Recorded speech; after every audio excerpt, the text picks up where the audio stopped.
రాష్ట్ర ముఖ్యమంత్రిగా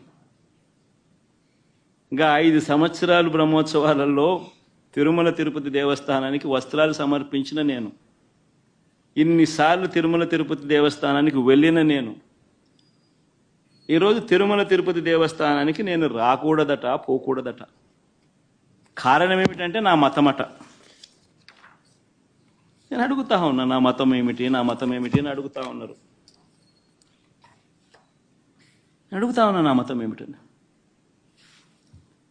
అవును, 4 గోడల మధ్య నేను బైబిల్ చదువుతాను, తప్పేముంది? బయటికి పోతే హిందూ సాంప్రదాయాలను నేను అనుసరిస్తాను, గౌరవిస్తాను. బయటికి పోతే ఇస్లాంను అనుసరిస్తాను, గౌరవిస్తాను.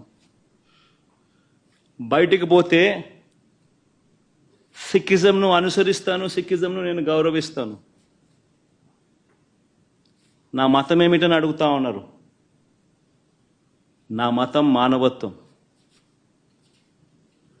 డిక్లరేషన్లో రాసుకుంటానేమో రాసుకుంటా.